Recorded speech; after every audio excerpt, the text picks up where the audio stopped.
Welcome to Teach Me a Lesson. I am Elliott G-B. As always, first off, thank you so much for watching, listening, reading, just feeling the podcast. As I say before, I'll say it again. We have the world at our fingertips these days, and you are choosing to spend that time here with us, and it is greatly appreciated. It does not go unnoticed. If you want to extend your support for the podcast, please share, talk about it, friends, coworkers, family. Heck, that might be the same group of people, but tell them 3 times anyways.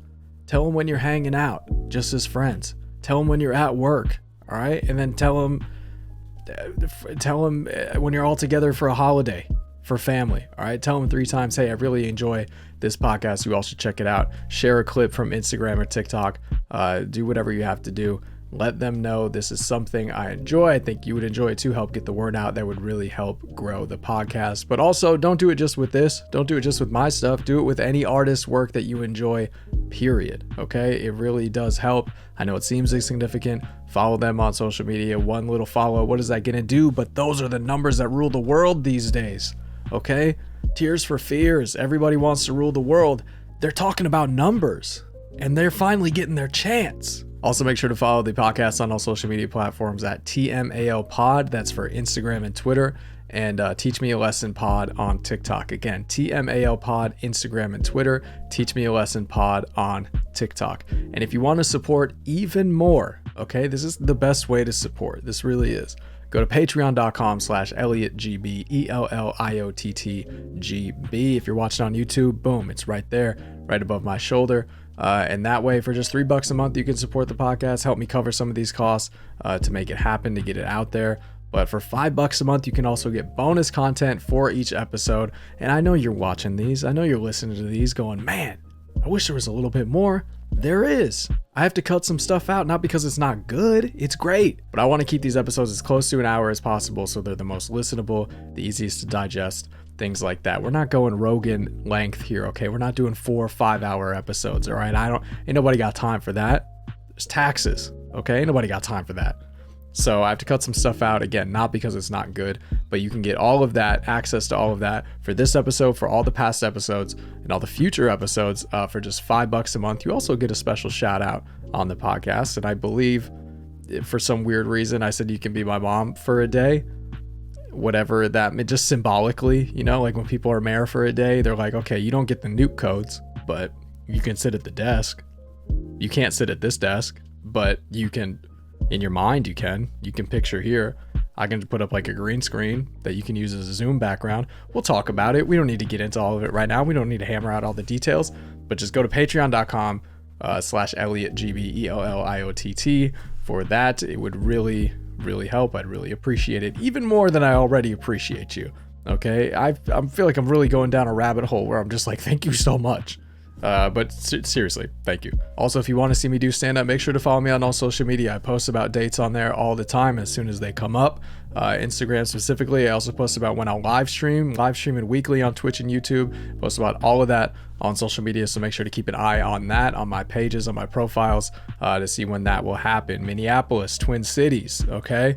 I'll be in your area May 19th through the 21st. I'll be doing some stuff, maybe 22nd, who knows? But you'll know if you follow me on Instagram and Twitter and all that, and I'll be posting about it, so check that out.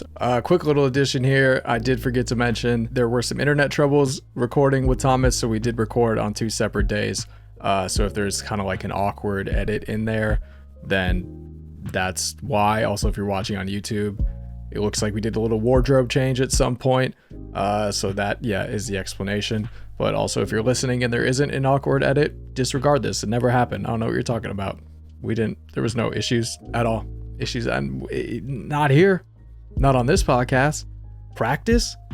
You're talking about practice? All right, with all that being said, let's just get into the episode. Very happy to have this person on. Very funny comic, very great writer, comic book author, creator, okay, live streamer as well, horror movie aficionado. All right, just great all around dude. Very happy we were able to have this conversation. It's left me with a lot to think about, so I hope that you enjoy it as well. I got a little weird towards the end here, but that doesn't matter. I'm excited. It's very hot in this room as well. But let's get to the episode. I hope you enjoy this conversation with Thomas Nichols. It's just one giant ad for a fucking like McAfee or some shit. Try to get you a sponsor, bro. Try to get you a sponsor, man. I'm trying, man. Somebody. Trying. I'm like, I'll pitch whatever. I don't care. Let's do it. Let's pitch some stuff, man. Red Bull keeps you awake and keep moving. Give me that flat tummy tea. I'll be a Kardashian. I don't care. I don't have a backbone at this point. I'm too broke for a backbone.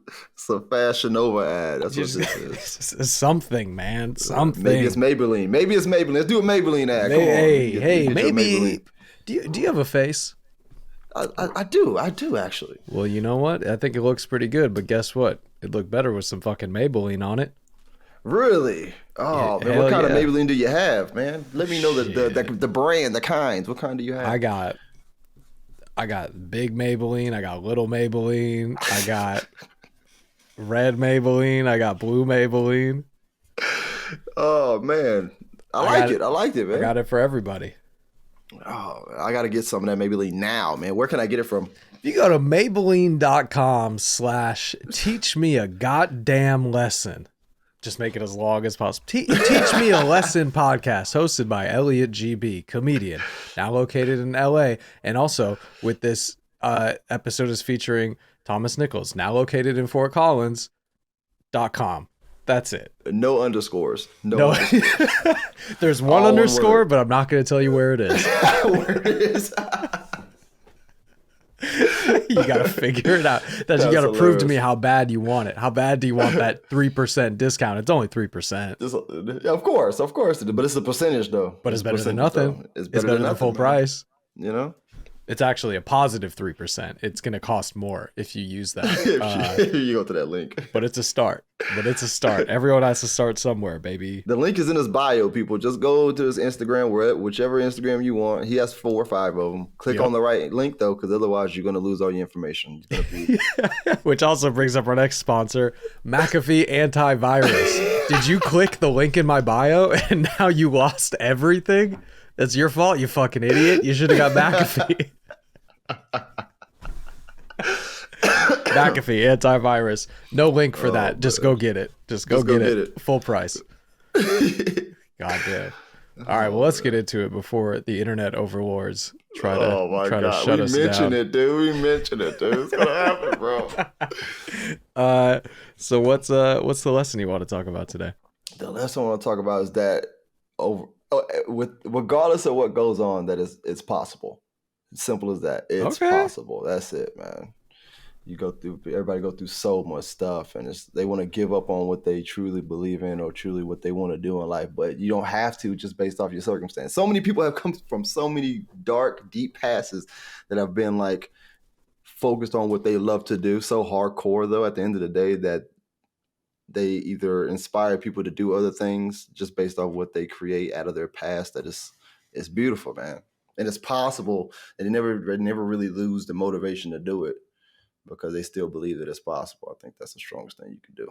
If you really just think about of not giving up on what you want or even bringing any kind of negativity to what you want, that it's possible. That's what I've learned over a course of just like many years. Because for a long time, I've always said that either I can't do it or it's impossible to do it due to like either situation that I'm in. But at the same time, over the years of me just cutting back on the vocabulary of downplaying what I'm trying to do, I learned that it is possible to do. Definitely in today's world, it's almost impossible to not be able to do whatever you want now. Yeah. You can do literally everything you want. And it hurts me to hear people say that they can't do it because of something. And I know it's many stories out there of people doing things that in their situation seem impossible, but they somehow pull through and figure it out and make it possible. Like if you really want it, you'll figure it out, you know. And that's what I've learned over the years. Yeah, I mean, like we can get into it more later, but like you said, yeah, in this day and age, it's like it's almost impossible not to be able to learn something for free too, because of the internet. Because I've learned so, like, literally, like I've talked about it before on different episodes, but like Photoshop, editing, like just graphic design shit, Illustrator. Like, I'm not amazing at all of them, but I know what I want to do because I have an idea, and then I just go to YouTube and I'm like, Boom. type it in, and there's usually a video of someone just being like, all right, this is exactly how you do that thing. And it's like, cool. Yeah. And then eventually all those little skills, it takes into doing each little thing, those combine, and it's like, okay, I have a general knowledge of how to do this program now, or how to use it. And then even like, god damn, it's so much. Even like libraries, how you have a library card, you don't have to step foot in the library. You can get ebooks, you can get you can get Boom. streaming movies, you can get audiobooks, you can All get, that. it's all for free. It's all right there. You can Google something easily and it's going to Yeah. come up. You know what I mean? It's almost impossible for you not to be able to do that. And I've said it's I said the lesson is it's possible, but I'm still using impossible. But Yeah. the point is that it's possible to do whatever you want to do as long as you really want to do it and you focus on trying to do. That's how I feel like that's how things get invented. You know what I mean? Because somebody really wants to figure out how to do something. I don't think they feel like it's impossible to do. I think the whole time they're like, this is possible. And usually those people that invent something are way ahead of their time. Like there's never off the top of the head, like the initial idea never comes out sounding good. Yeah. You know what I mean? It always comes out sounding like a stupid idea to the people that you want to share it with. But when you start really building on that idea, then people see what you're talking about. They're like, oh, okay, that it actually is possible to possibly do something like this. Yeah. And I always live by also like saying stuff like because literally the world does not stop for you. It just doesn't. And you shouldn't stop for the world either. So even though somebody says something is impossible, it's possible to do. You just ahead of that person, you thinking way ahead of that person. They're not too open minded to a new idea, unless a celebrity comes out with it, or somebody else comes out with it. They rather support a stranger than you, pretty much. Yeah. And it's really weird to see that dynamic, because you probably known this person forever, and they won't believe in what you believe in, or be supportive of that. And then when they see another person do it, then they're like, oh, it's possible to do, So you got to just believe in yourself and that it's possible to do it, man. It's just, I don't know, man. It took a long time for me to get that, though. Yeah. It took a while. And after moving from Dallas to Seattle, which I didn't think I would ever do, and then living in Seattle, which I never thought I would be able to do, it just became a staple in my head that it's possible to do. Because a lot of people get stuck in where they start at, and it's like, you still here, like, you got to leave, man. It's more than just definitely being an artist. You got to leave. You have to leave. I don't care what you say. You got to leave, because you got to see what this. You might not picture yourself going around the world, but you are at some point going to go around this world and cast your art somewhere. I mean, you can put it on YouTube. It's possible to put it on YouTube and get fans over in Australia if you want. Yeah. It's possible. So you just got to really think that it's possible and believe that it's possible. It first starts with the thinking. You think that it's possible, and then eventually you kind of start to believe that it's possible, because you're doing stuff to make it happen, Well, I mean, you just kind of talked about what you've been doing a little bit, but what's a backstory on you for people who are unfamiliar? Who are you? Where are you from? What do you do? What's your deal? What's my deal? What's your spiel? I do stand-up comedy. I'm an author of a comic book called Just Us Cops, and a couple other series that I'll probably mention later on. I've acted in some movies before, which was cool. I'm a Twitch streamer just like you, which is cool. I do quite a bit of stuff, man, and it has to be creative and authentic. If it's not authentic, I'm not doing it. Yeah. If it's not me, I wouldn't want to do it. I talked to a friend a couple of days ago. Like that's the thing with it. It's just, I want whatever I'm a part of to be authentically me, because I never wanted to put myself out there in something that I'm not, and then people portray me wrong for what I've done. You know what I mean? I never really wanted that. So anything authentically to me, or even if it's just helping somebody else be authentic, I'm down to do it. I want to have fun, do what I do. So I've been doing stand-up for 13 years. 13 years now. I've been writing comic books for about 5 years, and streaming for about 2 years maybe. And I love it, man. It's fun. I started doing comedy in Dallas, Texas, and I started doing stand-up when I was right out of high school, like fresh out of high school. I knew I wanted to do stand-up. I knew I wanted to do stand-up for a long time. I just never knew how to pursue it. I had no idea. I knew it since I was I knew for a fact that you can make money doing stand-up, making people laugh at like 15. I didn't know for a while, but I knew I wanted to make people laugh when I was younger. I wanted to have like a cartoon or a comic book, something. I wanted to have something to make people laugh. And then I started doing stand-up at a high school, and I couldn't believe I was doing it, to be honest with you, because I was the quietest dude ever. Didn't really say much.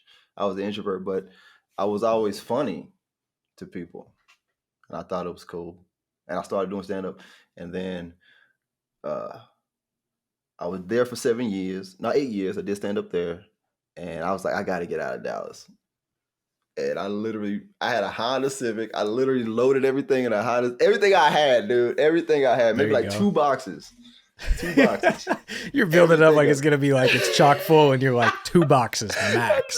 No, I'm saying I left 2 boxes. boxes. Oh, okay. The car was mad packed, bro. Okay. It was super packed in that car. I packed up everything I had, and I left to Seattle. And I started doing stand-up up there. And that's where the comic book came into play, really.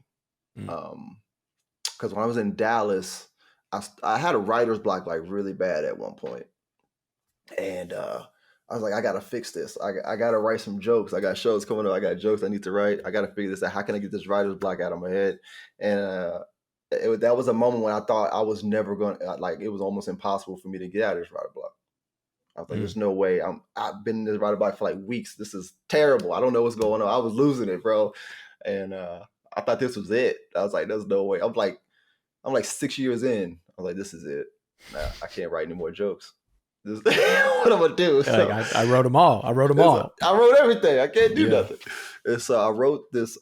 Ended up writing this cartoon, like comic strip or whatever. And it was mainly about a pig. There was a piggy bank, and it was him robbing a bank, and then he would like get away, and the cops are chasing. I just thought it was funny. I just threw it in there. I was like, all right, cool. And then I didn't know what to do with it, so I just left it in my computer for like ever. But the writer block started to go away. I was like, all right, cool. So I started writing more jokes, and I forgot about that. And then when I moved to Seattle, like what was it, 2-3 years later, when I moved to Seattle, I thought about the idea of changing it to a comic book, and I was like, well, how can I do that? I don't know any artists or whatever. And I met a fellow comic there, and she introduced me to the first artist that did the first book. And then I started to believe that it was possible. Granted, I had to spend a lot of money. I had no idea it was going to cost that much. When she told me how much it was, I was like, this is impossible to do. I can't make this. Well, now we're back to impossible. Now we're right back. Impossible again. Well, right downhill. Yeah. But making that book, it came up with a lot of impossible things that I felt that were impossible that I made happen. Granted, I made it happen probably like years later or months later. But after I got the first book done, I was scared, bro, because I put it out. I was going to put the book out like eventually, and when I was putting the book out, it got a lot of criticism on it, like a lot. Like I've in my years of doing stand up. Now put it like this: it was it was equivalent to getting booed on stage, but on Facebook. It was really weird. I never experienced anything like that before. Because it's about 2 cops. It's a comic book literally about 2 cops that arrest old cartoon characters. That's the whole premise of the whole thing. It's not anything political about it. It's nothing like, cheering on cops. It's nothing like that. I just thought it was funny. I thought it was funny if, you know, Bugs Bunny got arrested for stealing a car or something. I thought that shit would be funny. And they told my ass up, man. I was like, this is not good. This is not good. Like, what am I supposed can I really put this out? And I really believed that the idea was like impossible to do. I was like, there's no way I can pull this off. This is the first book. This is not even printed yet. This is just a digital download. You don't have to get it. You're like, goddamn, y'all, it's not even printed. Come on. It's not even physical copies. It's not in these stores. Y'all are snapping on a file? Come on, chill. just I was getting tore up, bro, and it was scary, man. And eventually I was like, dude, like, but the idea is so good. Mm-hmm. I like the idea, and I was passionate about it. I was like, this idea is so good. I can't just let this go. And I honestly thought about quitting at that one time. I was like, this is impossible to even find an audience for this or find anybody that really wants to take the chance and read it and at least share it with people. Like, I started to believe that the idea was impossible to pull off. Mm-hmm. And I think I was like at work one day. I used to work at Home Depot. I was at work one day and I was just sitting there chilling. I was like, the idea is so good. I don't want to give up on it. I got to figure out something. It was really bugging me. So I wrote another issue, and I thought the issue was creative enough. It was different.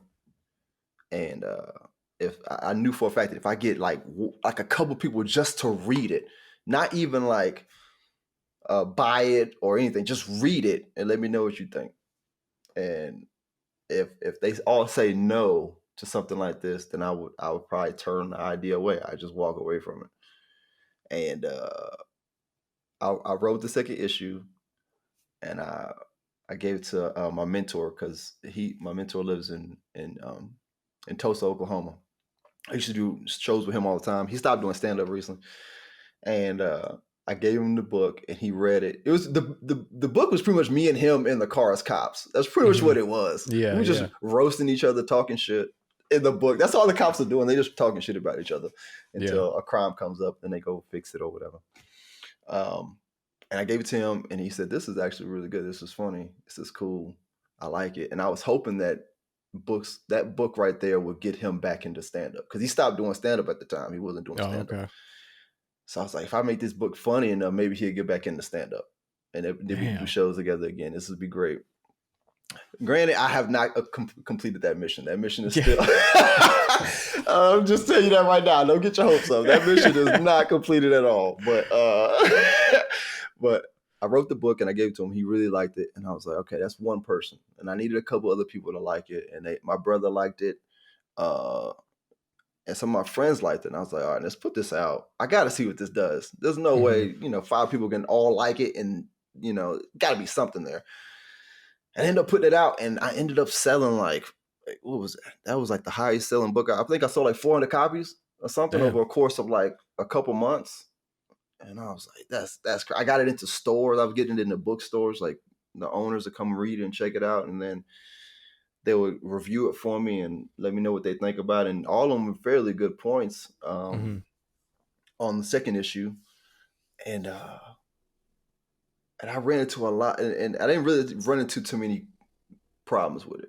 That was the thing about that book. For some reason, that book didn't have too many problems coming in about it. It was really a lot of positive stuff. People were sharing it with their kids and stuff. And that's when I felt like it was possible to really do a series about 2 cops. Because nobody does buddy cop comedies anymore. Granted, I understand why. I understand why. You're like, I have no idea why these studios are not racing. I get it. And I kind of miss buddy cop comedies because I thought they were funny. Bad Boys is still funny to me. I think that's a great movie. And people would ask me like, why would you make a book about cops? Why would you do that? And I'm like, why would they make a movie called Bad Boys about 2 black? Why would they do that? It's a great idea, right? And it usually sells the book for me. It's like, that's a Bad Boys, Police Academy. Fucking, what's another great 48 Hours? It's a lot of great movies like that. I don't know any other like marketing scheme where people are like, why would you do this? And you're like, well, that's a good movie. And they're like, God damn it, he's right. I'll buy it. He's right. You got a point there. You got a good point. That is a good movie. I was like, yeah, it's a good movie, right? All right, it's a good movie. Every good movie starts with a good idea, correct? And then they were like, yeah, okay. And then what about cops arresting cartoon characters? You like cartoons? I would do a whole thing, and they'd be like, you got a good point, and that would sell it. I'd be like, why would you do this? You're like, well, Who Framed Roger Rabbit was a good movie, and they're like, I can't argue with that. And then they're like, they get home and they're like, wait a minute, this isn't Who Framed Roger Rabbit. God damn it! But then they're like, well, it is good. So it is funny though. I read through it. It is, and they will share with their kids and stuff like that, and the kids will like it, which was cool. That was one thing that really, hit me hard on that when people would tell me that their kids liked it, because I never intentionally wrote it for kids. Not saying it was like cussing or any kind of nudity or anything in there. It might say like one cuss word in it, and I would warn the parents about it. But hey, page 18. That's all I'm gonna say. Watch page out. 18. Watch that shit. But man, they share with their kids and they say their kids liked it, and I brought them together and stuff like that, and they get to share a moment. So it was cool to be able to do stuff like that, and that's the story behind book 2 was just selling that many copies, man. I never thought it was possible, dude. I would go to shows and people buying like 10 copies. And I was like, no, one person buying 10, this is crazy. And she wants me to sign all of them. And people were trying to buy whole boxes from me at some point. It was nuts, dude. That's crazy. And I just never thought I'd be able to create something like that. And then I actually did it. Yeah. And it was like, wow, this is possible, I think there's a good point in there too. How you said after the reaction to that first issue being like, damn, maybe I shouldn't do this. Maybe this isn't the move. And I think a lot of people could hear that and be like, oh, that's just you not believing in yourself or, or believing in the idea or this and that. But I think especially from comedy, that's like, that comes from not, having low self-esteem or this and that, but that just comes from being based in reality, because we've all had jokes that were like, this shit gonna bang. Like, this is hilarious. And then you try it and everyone is like, you're wrong. And then you're like, damn, I'm wrong. And then you just kind of move on, And it's not you being like, oh man, I can't, blah, blah, blah. You're just like, all right, I guess that one wasn't what I thought I was, or wasn't what I thought it was. And that's kind of what it is. So it can sound like, sad and being like, oh, this didn't go the way I wanted to, so maybe I won't do it and I'll move on. But it really is just kind of being based in reality and being like, not every idea is a fucking hit. As much as you want them to be, not every idea is. And sometimes the smartest thing the best thing you can do is move on from something that isn't working, Yeah. So when you said that, just what it made me think of, how people could be like, oh man, that's kind of sad. But in reality, you're just like, I'm just being smart, and there's an audience for everybody, man. There's an audience for everybody. Everybody got a voice. You are not, I'll tell you right now, you are not alone in whatever you're thinking right now. If you think it's over 1 billion people on this earth. If you think for 1 second you by yourself, you're not. It's possible to find those people that actually understand you and hear what you're saying. You might not necessarily be surrounded by them. They might not just be a go-to. Like my best friend lives in Egypt. She's Muslim. She's like my best friend. We talk about everything. And I met her through Facebook, bro. Like literally, we was just talking about anime on Facebook for like 3 days, just going back and forth, just talking about it. And we just end up clicking and being best friends. We've been best friends now, I think about 7 years. Never met her in person. But we get that connection of like, if I'm going through something, we can talk about it and vice versa, And at the same time, I mean, it's good to have people in your corner that's like that. You can find them anywhere. It's possible to find them. You're being heard from somebody. Somebody understands you. And and especially like you said with the internet, it's like that suddenly makes the world so much smaller and things so much more attainable that you can think you can be in a small town. That's another thing too. I mean, going back to your point initially, it's like everything is possible. Kind of with the internet, because think about you in the fucking 70s, 80s, you're in a small town, you're like, man, I want to get into this, but no one in my town does it. I don't know anywhere else that does it.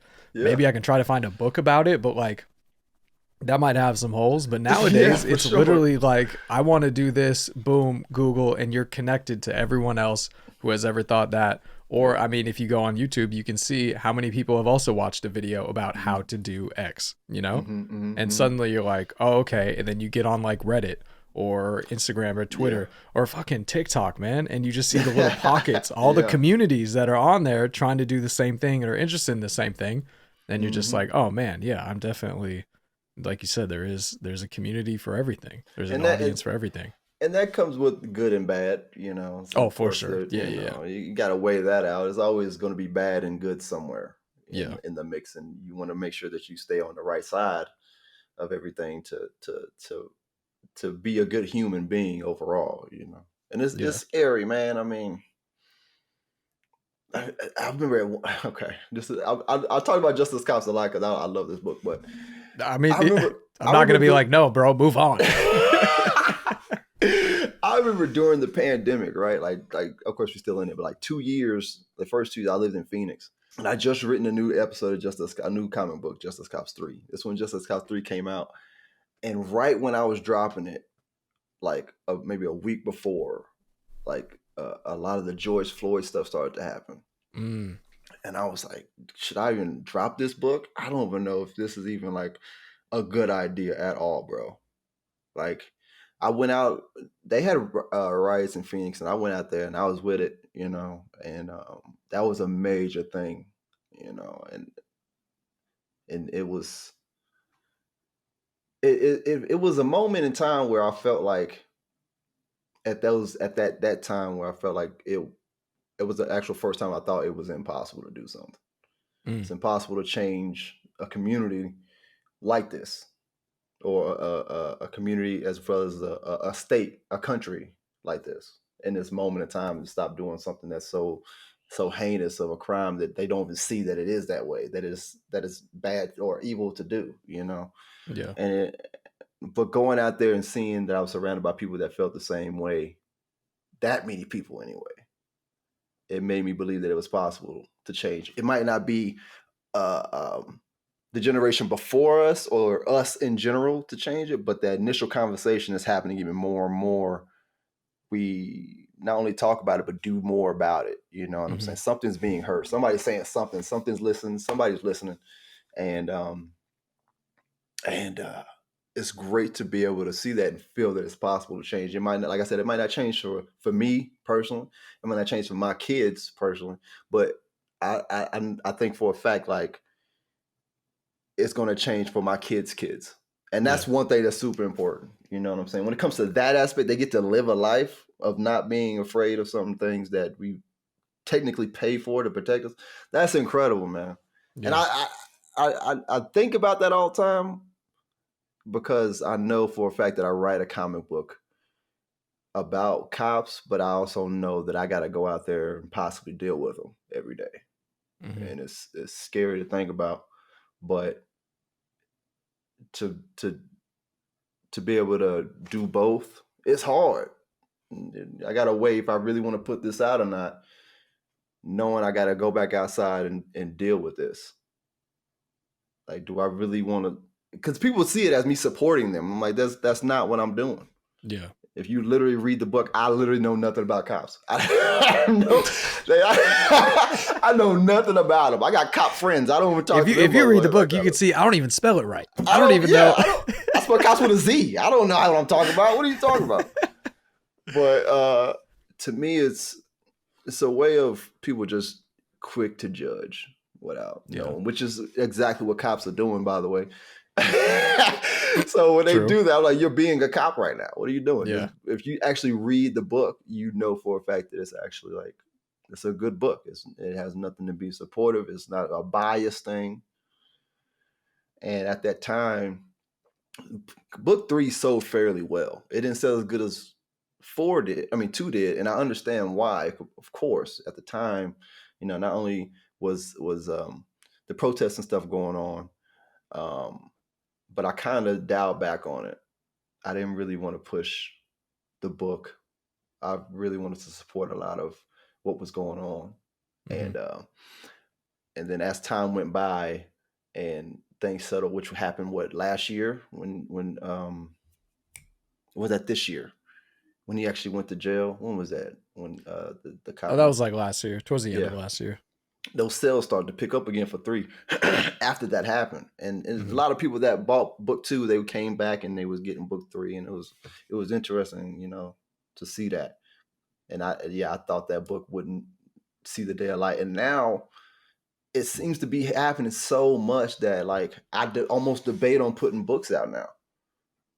Really? Like, yeah, man, it's consistently happening to the point to where I write a book and then I get it made, and you know everything seems calm and chill, and then maybe like I'll order the book to get it physically printed out, and they get here, and maybe like a week before something happens, and I'm like, I don't know if I really want to do this anymore, you know. But I know I know that there's an audience for a book like this, and there's people out there that want to take a chance, and at the same time, writing these books, I mean, it's the only time I can write cops correctly. Like I can do this, even though I know nothing about cops. I can actually like write these are the 2 cops that are going to do the job right, because I get to do it. It's coming through me, you know, and I don't have to worry about them because I know I can create them to make them to do the things that are correct for society, and they're not real, of course, but it gives the idea of just like this is how cops to a degree should be, you know. And I like that. I really do. So I try to put them out as much as possible. And like I said, it's bringing people together, man. People actually like these books, and it's nuts that people tell me that, dude. It's fucking crazy. So I'm gonna keep writing them, man. Sometimes I feel like it's impossible to do, but I know in the back of my head, like it's a storyline. It's fans that actually want the book still, you know, regardless of what's going on, and it brings that relief to them. And I just like doing it at this point, you know. I mean, you've kind of touched on it a little bit, but so like how, I guess, has this kind of this lesson impacted your decisions and kind of life going forward? I mean, besides just being like, oh, anything is possible, but have you noticed like specific examples where you're like, I mean, I'm sure I can just think off top of my head for me, like thinking the same thing, being like, oh, I have this idea. And then I'm like, well, I don't really know how to do it. And then I'm like, well, then I'll just figure it out, you know? That's for the most part, that's it, dude. Yeah. It's just about figuring it out, dude. Like, and I love this story a lot because this is my first road show, one of the very first road shows that I ever did. I did stand up in Dallas for like, I think 5 years, maybe even 6 years. I was doing stand up for like 6 years.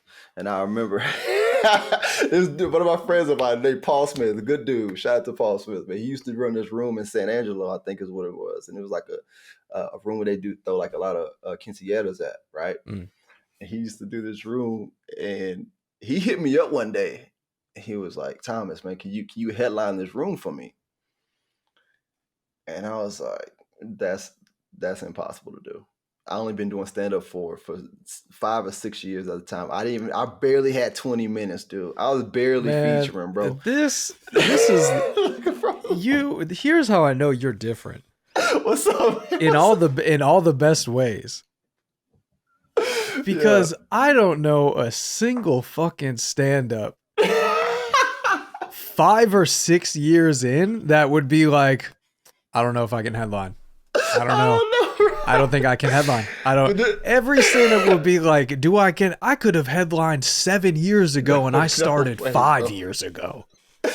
No way, bro. And you're just like, I don't know if I'm only 5 or 6 years in. Like, every stand-up will be like, bro. I've been waiting for this opportunity. I could have, I might have been less than that, but I swear I was either, but like still, 5, somewhere around there. And this is one of the moments that I was like, after this whole story is when it started to dawn on me that it was possible, because as I was answering this question, I was shaking my head no, but I was typing yes the whole time. I was like, yeah, I don't know what it was in the back of my head. I don't know what it was. YES no send. Like, I can't believe I'm doing this. Yeah, I can be there. What they send me all the information, and in my head I was like, nope. nope. But I was like, at the back of my head, I was like, yep, go ahead and type in yes. I don't know what was going on, bro. So I was booked to do 45 minutes to an hour or something like that. Like I said, I barely had 20 minutes. I just started featuring. And I had a friend of mine, right? A friend of mine named Usama Siddiqui. He lives in New York. And shout out to Usama. I was like, because he's supposed to do the room like maybe like a month before me or something, and they canceled it for some reason. So I was like, can I bring Usama to feature for me? And he said, yeah. If he says yes, that's cool. You can bring him. And I asked Usama if you can. I messaged him like that night, like, bro, can you feature for me next month? I think it was like 3 months or something like that. And he was like, later, feature, man, I'm only 12 years in. I don't know if I can pull that one. No, I don't know. He said, bro, I barely have 15. I was like, bro, can you do that? Can you feature? He was like, yeah, I'll feature for you. You're like, cool. All right, cool. So I booked in the feature and everything. So in the back of my head, this whole time, we got like 3 months or something. In the back of my head, I'm like, I can't believe I just booked this. This is impossible to do. I can't believe this. I'm not ready at all. But it's 3 months away. Didn't give a fuck. 3 months away. I was chilling. I was going to open mics, doing everything, seeing Usama, talking to him. Like every time I saw Usama, I would check in with him. Like, bro, you ready for this show? You ready for this show? He's like, yeah, I'm ready for the show. Cool. All right, cool. So we just chopping it up. Like the more I see this dude over mics, I get more nervous about it. Mm-hmm. Like I'm like, bro, you ready? It's like 2 weeks from now. Are you ready? It's like I'm getting nervous as fuck, right? Yeah. I'm still not thinking that I'm able to actually do the time that he booked me for, but I booked it, so I gotta go, right? So I pick up Usama, we drive down to San Angelo. It's probably like a 3-hour drive. I'm driving. We listen to DMX off the rip, all right? I listen to DMX off the rip, bumping it, just killing it, bro. Enjoying the vibe, and then the closer we got, the more I turned it down. Because I was getting nervous as fuck. I was like, man, I can't do this, man. I'm 45. I barely even can think of 20 minutes right now. I've barely been doing it. I can't do this shit. I never played DMX that low. That's why that story is really funny to me. Yeah, I was going to say, it's probably the only time DMX was like whispering. Yeah, I never even whispered. But Usama was asleep in the passenger seat. I was like, this dude because you had it turned down so low. That dude was comfortable, bro. He was chilling. He catching Z's. I was like, damn, okay, I'm up. I'm awake. I'm driving, of course, but like I'm awake. Yeah. Like, sheesh. So we get to the venue and DMX is turned all the way off. And I park at the venue and I sit in the car for like a good 10 minutes. I'm like, bro, I don't know if this is a good idea. Like, I'm going to go in here and fuck up. I'm gonna do a good 20. The rest is going to be trash. I cannot do this. Paul comes out the venue. He sees us pull up. He get out the venue. He walks us up there. And I'm nervous, bro. He's talking to Usama the whole time. I'm walking behind Paul slow as fuck. Like, I really don't want to know if I can do this right now. I go in. The thing is full. It's full. It's not a lot of people. Probably like 50 people there. And Usama goes straight for the food. Like, he's mad comfortable, bro. He's mad comfortable. I'm not eating. I'm nervous. Yeah. I'm like, bro, I got to do this for 40. I got 45. I'm nervous as shit, bro. Usama starts eating tacos, killing the tacos, chilling. He only got to do 25. All right, cool. So I end up going to the back room. The back room behind the stage. I end up going back there where it's quiet. There was nobody back there. I wasn't saying nothing. I was just sitting there like, I can't do this. Usama comes in, he's like, we're about to start the show. I was like, all right, cool. So I go back out to watch Usama go up. Paul does the books the show. He does about 10 minutes. He's the host. And then he brings Usama up, right? And Usama goes up there. And Usama literally does like 15 minutes, bro. And then he goes, all right, I got one more and I got to go. I was like, what? What you mean you gotta go? No. You're supposed to do 25, bro. I can't. What are you doing? And right when he said that, Paul comes up to me and he's like, and before he says anything, like I knew what Paul was about to say. Before he says anything, I said, don't worry about it. I'll cover his time. And I was like, what the fuck I just say? I barely got the 45. And you talk about I covered the other 15 you gotta do. What the fuck? It is like the subconscious was just like, dude, you can do this. Yeah. It's possible to do. You love doing stand-up, right? You that passionate, you'll make it happen, dude. But it was in the back of my head at the time. I didn't know, subconsciously, you know. Usama gets off. I'm like, dude, you did 15 minutes, bro. What are you doing? He's like, I know, I thought I saw the light. I was like, you didn't see no damn light, dog. You did 15 minutes, bro. And so Paul goes up there. He probably does like 2 jokes or something. And then he brings me up. And I swear, that's the most nervous I've ever walked on a stage before, bro. I was so nervous, bro. But I end up doing like 53 minutes. Damn. And it was like fire 53. I don't know what happened, bro. It was like, it just like, knowing that it was possible just kind of like took over. And I don't remember the set. I don't remember. All I knew is that I actually did 53 minutes, and people wanted me to do more time. And I was like, dude, I looked at my watch. I was like, I'm at 53 minutes. I got to get the fuck out of here. How is this even like possible? How is this? Yeah. I had 20 minutes and I made it go 50. I was like, this is impossible. I ended up getting off the stage, shaking hands and stuff. Dude, I swear that was the hypest I've ever been after a show. The hypest, dude. I've never been so hyped in the car and mind blown that I actually did something like that. And it was at that moment that I was like, not only am I going to take what I can, if somebody asks me if I can do something, if I'm going to take it, you know, but it's possible to do something if you really want to do it. I was nervous as fuck, but it's stand-up. I love doing it. It's something I really want to do. And I feel like the passion between how much I love stand-up and the fear between it made it a well enough gel for me to be like, this is possible to do. And I didn't even know it until I fucking said yes to that show. Yeah. That shit was just, it blew my mind, bro. It still blew my mind to this day. Because I still do the same thing. Sometimes hell yeah, I'll do 3 hours. You're like, I only got one. I only got one. All I got. That's all I got, bro. But it's something like that just makes it all possible, man. And it's just, it's mind blowing to me that, like, it's like subconsciously I knew I could do it. Yeah. But I just didn't believe I could do it. But it was just like, now I just start to believe that it was possible to do it after that show, you know? Yeah. It was fucking cool, man. Yeah, that's the type of thing where it's like you kind of build up your self-confidence from, I mean, obviously from doing that type of shit and just taking on new ventures and just being like, all right, I'll figure it out. And, you know, not even like, I mean, speaking for me personally, I'm not like, well, I've done this and I've done that, so let me go tackle this. Every time I'm like, what am I doing? Should I be doing this?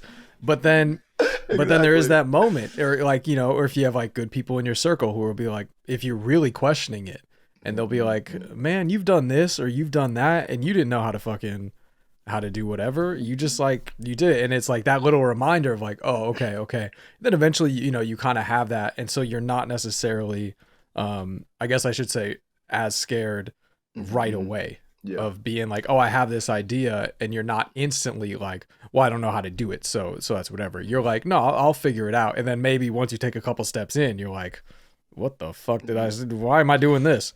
But, you know, eventually you figure it out. But it is like, you have to have those moments of, and you know, that kind of backlog of, okay, I've kind of jumped into something that I either wasn't necessarily ready for, or I just didn't fully know everything about or how to do it, but I kind of figured it out. And then you kind of have those other doors are open. Like even for me, designing merch, I'm not like a graphic designer. I did want to go to school for it, which is very funny because I fucking hate drawing. But I just like to I just like to fuck around on computers. I was like, this is fun. But now just knowing like, okay, I can figure out how to make a basic design, or, you know, like we said, if it's more intricate, I'll go on YouTube and I'll try to figure it out. But just being like, okay, I can try to figure it out. And then also I know where my limit is, where I'm like, okay, maybe I should ask someone else to help or shelve it until I'm a little more experienced. But just that little backlog of like, okay, I've tried something before. And even then, I'm just trying it, you know? Seeing if it worked. Yeah. But like you said, some stuff does does cost a little bit of money to get started. And that's when you have to be like, all right, am I ready to do this? Yeah, Because exactly. I can't dump this money into it and then just run away.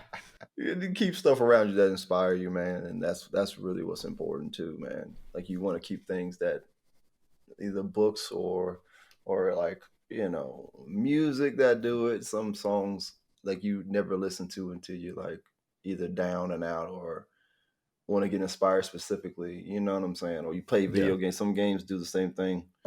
Movies, of course. Media is is a great foundation, of course, for like inspiration. You know what I'm saying? Yeah. And that's what's cool about like being able to create, either tell jokes, comic books, whatever you do to create something artistic or anything you're passionate about is artistic.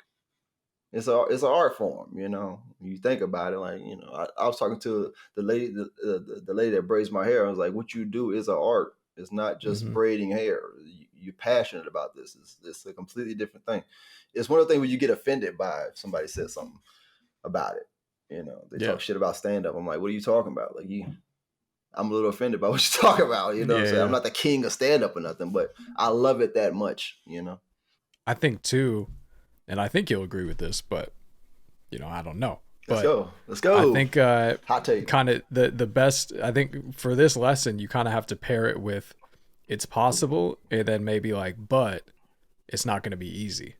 Right. And I think that's because just hearing your stories and everything, it's like that's kind of what you have to have. You have to have that somewhat grit or drive to understand like, okay, I have this idea.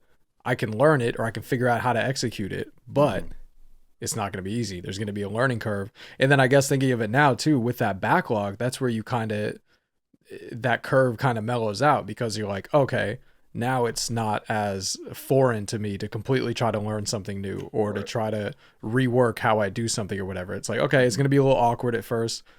Even with your issues, the first whatever, even with streaming, like with this podcast, with anything, you have the idea in your head. The first execution is going to be whatever, but then you're going to learn whether it's good or bad. You're going to learn from it and then be like, all right, now I'm going to put that in going forward. And then every single time you learn something better. This is episode, I think 13 of this. And literally 2 weeks ago, editing another one, I figured out a workflow for editing that makes it so much easier. But I was like, oh, I think I have it down. And then the other time I was just like, oh, what if I did it this way? And I was like, boom, so much better. So much better. It saves me so much stress, all of that. So it's like it's always going to be a learning process. For sure. But you'll be able to do it. It's not going to be, it's not, in this culture, everything needs to be quick and easy and, get rich quick. But it's like, no, you can do it, but you just have to be willing to put a little bit of work in and just make it happen. Well, the first thing that people I feel got definitely, I agree with you for sure. And the first thing I feel people really got to do is it's words are very important. They are very important. They're more important than what people think. It's a lot more stock into them than you think, as far as just saying stuff, And my friends would tell you, like, I personally don't like when somebody says it's easier than it sounds. It's harder than it sounds. Like that's I can't stand that, dude. Like it is annoying to hear that because to me, you already gave up. Yeah. Like it's don't tell me that because you sound like you're giving up already. It's not that difficult to do something right now. You can do this. It's possible. And it's interesting to see that person actually stop talking like that and get it done. And then they talk to you about it. I'm like, told you it's possible to do. You can do whatever you want to do. Yeah. You might need some help from somebody else. That's fine. If I can help you, just let me know. I got resources. Everybody has resources. Just got to find the right people to do it. Harder than it sounds. Of course, it's easy to listen to something. We know that. You just sit there. Yeah. I know that. Don't tell me that. I already know. Yeah. Just do it. You know what I'm saying? So. Damn, that's funny because as you said that, I was going to be like, okay, but what about like if someone's like, yeah, I just got to go to the DMV and then get this. It's like, okay, yeah, that's something where it's like it sounds easier than it is because it's like just go to the DMV. But then as you were saying it, I thought about it and I was like, no, you're already kind of setting it up like, oh, this is going to be a shitty experience. you know? Yeah, that's in your head, and you're like I know Yeah. for a fact going to the DMV getting your shit. That shit ain't easy, but in your Yeah. in here, it's just step 1, do this, step 2, do this, step 3, do this. But for me personally, I'm already thinking, of course, the worst case scenario in the moment. I'm like, okay, step 1, what could happen to step 1 that I won't like? Let me get that out the way. Let me get prepared for that. You know what I'm saying? I never go into a situation wishing the best. I'll be honest with you. Some stuff could happen. It's not so much wishing the best as much as I want to just be prepared for the worst. Yeah, That's the thing. Be prepared for the worst when you go into a situation. Definitely if the situation sounds mad easy. Yeah. You know what I'm saying? Going to the DMV, it sounds mad easy. It don't have to be though. So what could happen on the way there? What could happen at the DMV when you get there? Do you have all your paperwork? Where can you find your paper? You got to do all this stuff. None of this stuff, and this, I guess, maybe for me, because I've been somewhat attacked on this, saying things are just black and white. When in my head, I know it's not that easy to do, because anything could happen. But to a person, I'm like, just go do this. That's all you got to do. Just do it. You might not want to do it, and it might not be the easiest thing to do, but I don't say that. I just say just go do it, because you got to get it done. At the same time, it's good about training yourself to not think that it's impossible to do. If I just tell you, just go do it. Go to DMV, go do that, get this paperwork, go do that. And in my head, it's like it's possible that person could do it, but in their head, it's impossible for them to do it. But if they get somebody just to push them to do it, they believe that it's possible, and then they believe it's possible on their own doing at that point. Yeah. And then that subconscious and that thought process is in their head that they can do it, And to me, I feel like it's a positive way of changing a train of thought that has been so normal for people over the years of not being able to do something. And you got to reconfigure that, saying that, I can't do it or something like that is dangerous to your own mind more than the person listening to it. All right, well, wrapping it up, were there any books or anything that have helped you that you would recommend, or podcasts or shows? This podcast for sure. Hey, there we go. This podcast, I'm not going to hold you. I ain't going to hold you, bro. This podcast, this is a great idea, bro. Thank you. It's not necessarily comedy focused either. It's more of a serious topic, which is cool. A lot of people invite comics on just to be funny or whatever, but yeah, this is great, bro. This is a great. Awesome. So subscribe, like, share, do what you do, man. Everybody that's listening, get to it. All right, don't sit here and just waste time and think it's just something that's some bullshit, because it's not. This is some real shit that people need to actually hear, listen to, and try to stay on top of the next episode, because it can inspire somebody, bro. From this podcast down to just comic books. Shadow Man is a good comic book if you don't know about it. Okay. It's an amazing comic book. It's a valiant comic book. The older ones, the ones in the 90s, are amazing. Wolf's Rain is an anime. Amazing anime. Trust me, people. Great. Cowboy Bebop is another one that inspired me a lot. DMX, of course. Bone Thugs and Harmony. Parappa the Rapper. One of the greatest games of all time, bro. Okay. The concept of Parappa the Rapper, bro, is that you gotta believe. That's the whole concept of the game, bro. He learns fucking karate.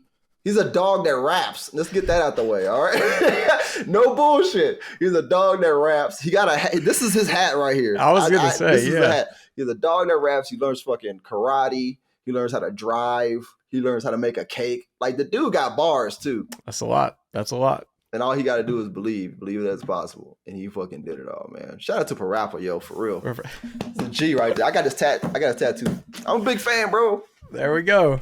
Perfect. That's hilarious. All right, rapid fire questions. So you listen to the podcast? A few episodes, yes. Okay, so you've heard the questions. They're not a huge secret anymore. But as always, you can answer one, you can answer all, you can answer none. I won't be too happy if you do that, but hey, your choice. I try to keep it that way. I try to your choice. First one is, what do you think a key is to a happy life? Do what you love to do. Do your passion. That's definitely the key. And your passion is usually in your past. Ooh. Your the gift, the present to your past is like I used to say. How I used to say? I used to say The future to your present is in your past, because that would be like you have to look in your past to get your to get your passion for your future. yes. It means that. I think I said it. It might have been that way. I don't remember, but you don't worry about it. Okay. Hey, it's Quick deep edit, either way. edit that way. I mean, That's I'm how just deep saying, it is. bro. That's how deep it That's is. You don't even know. I forgot, bro. I used to say it all the time, bro.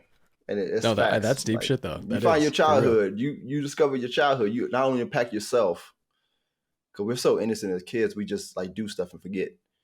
Yep. But you examine yourself as a kid and you figure that trauma out, you know, what your parents did, you figure that stuff out, you figure out who you are, and then that's where your passion lies. For sure, bro. Like for a while I didn't know I was gonna do stand up. I know it's supposed to be rapid fire, but for a while No, you're fine. I didn't You're know fine. I was gonna do stand up for a little bit. I just knew I wanted to make people laugh. But it was something about that I remember at one point my aunt called me her little comedian and I didn't know what that meant, bro. I had no idea what that meant. Yeah. And then I remember that, and then I added that to the fact that I always want to make people laugh, and I found out what a comedian was, and it was like, that's it. That's what I want to do. And, you know, what we want to do as kids is very important. Very important. A lot of people might say they want to be a doctor or something. They might want to do this, that, and it's possible to do. You know what I'm saying? But at the same time, are you truly passionate about? Once you learn what passion is, that's where it's at. That's 100% where. And your passion is in your past for a fact, bro. For a fact, man. Damn. Damn, that's got me fucked up. That's another bar. Because no, I was thinking about it the other day, and I remember at one point when I was a kid wanting to be an engineer, because my grandpa is an engineer. Yeah. And I was like, I just want to do what Papa does. Like, that's it. Like, Yeah. that's what he does. That's what I want to do. Meanwhile, that's like not my thing at all. Yeah.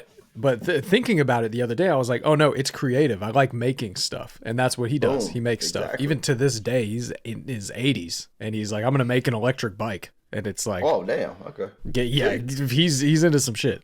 But you're a sound engineer technically too, because you're doing this. Yeah, and I mean, that's a whole nother thing that I'm just like, I didn't go to school for it. That's all YouTube. Just trial and error. YouTube and trial and error. That's 100%. All it is.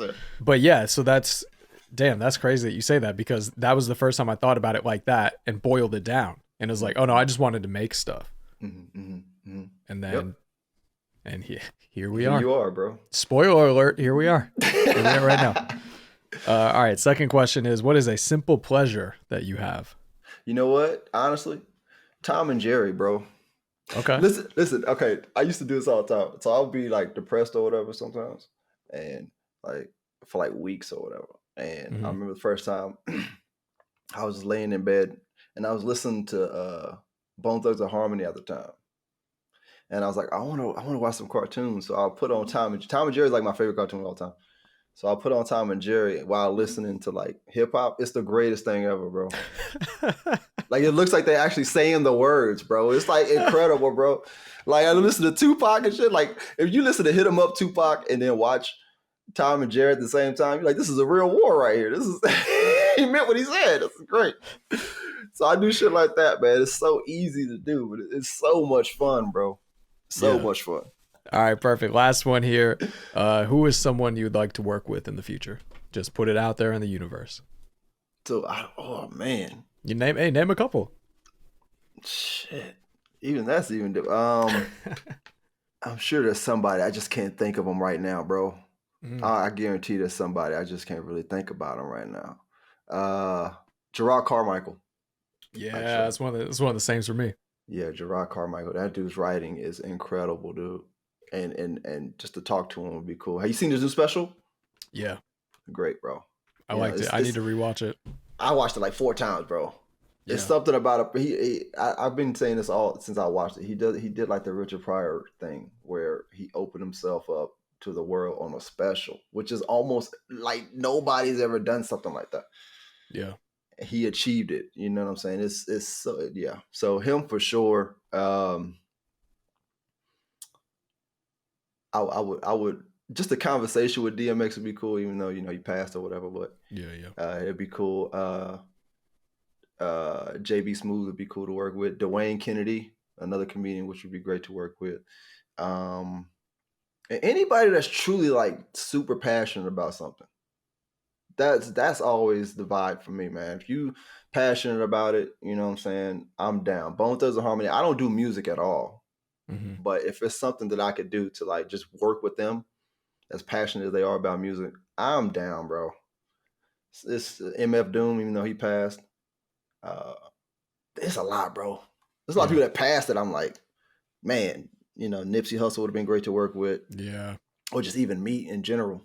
I mean, I feel the same way. That I feed off that passion, that energy. So it doesn't matter. It doesn't matter if you're a musician, if you're a comedian, if you're a writer, if you're a director, if you're an artist. Like seeing an artist be like super like, no, I need this kind of paint or this kind of canvas, and they do one brush stroke and they're like, I don't fuck with that because of this, and they're like taking it seriously. That's where I'm like, ooh, just let me be around that. That's like with musicians, I just want to be in the studio. Like when you see behind the scenes shit where they're in the studio and they're like, all right, I'm being super serious about like, this and like focus, dialed in. I'm like, just let me be in the corner and just like 100%. And then I'll start working on my shit, like I'm the exact same way. There's a lot of comics out there. Kimberly Clark is another comic that I feel like she a lot of people don't know about her, I guess. I don't know, bro, but she's smart and she's mad funny, bro.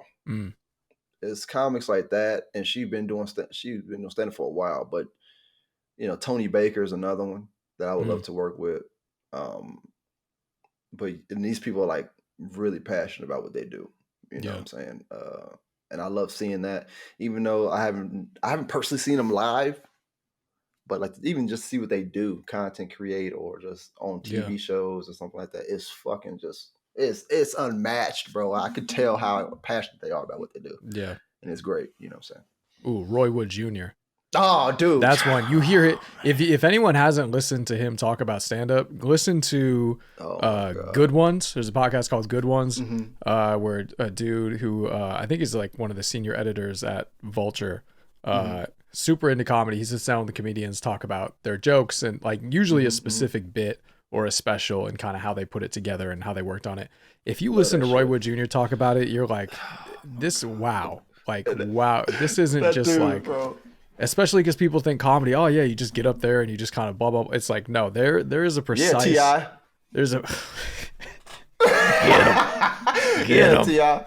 What's up with you, bro? There's a precise art form to it. It is a skill. It is So I feel you on that one. Yeah, Roy Woods, man, it's crazy. That's dope. I'm glad you brought that up, man. I do. But cool. What do you want to plug before we get out of here? Who are you? Where can people find you? Will my name be in the title? My name is Thomas Nichols. I didn't say that at all. No, I'm not putting your name anywhere near this. No. You can find all my information in my shows, my comic books, my Twitch stream, all that stuff. If you just type in TN on any social medias, or just go to if you type in TN Comedy on any social medias. Or say TN, damn, you're big time now. Just TN, and it'll know. TN, that's it. It'll know. Or you can just visit my website at tncomedy.net. I got a lot of stuff coming up. I'll be going on tour relatively soon. I got another comic book coming out called Just Us Cops. Well, I always talk about that. I got another issue of Just Us Cops coming out. And I got a horror series that I'm going to start coming out with in October that I'm really excited about. I'm super excited about those stories. And I actually thought of another comic book idea, actually, just walking down the street today. So I might be actually coming out with another one. I got a lot of stuff that's coming out, man. And I'm book wise for sure, but I'm always going to be doing shows. I'm doing a cross country tour relatively soon with these books. So y'all can either come to a show or get a book, or y'all can visit their website and order it off of there. I do deliver, I do mail books out. So it's not just downloadables. At this point, they're physical copies, so you will get it signed and all that stuff for me if you just order it off the website, or just come to a show and pick one up. So get at me, just let me know. I'm here.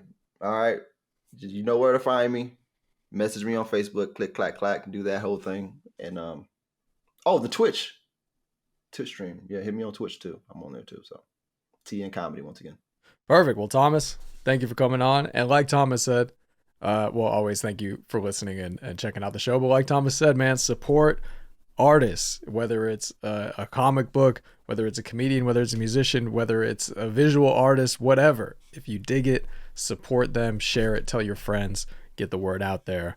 I said all that in the intro, but do that with this podcast too. Do that with this podcast. Share this shit. Patreon, you know hit up the Patreon. Hit up the Patreon. Oh, Patreon. Follow the Patreon. You know what I mean? Put that link at the bottom if you can. You exactly. Know, exactly. That. But you better follow this shit, okay? And share it, okay? I'm gonna come to your house.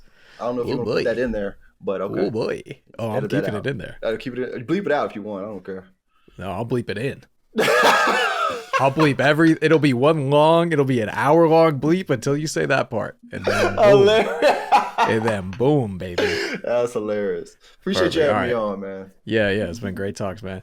And again, thank you for listening, checking it out. Tune in next time when we're back with another great guest and another great lesson. Bye.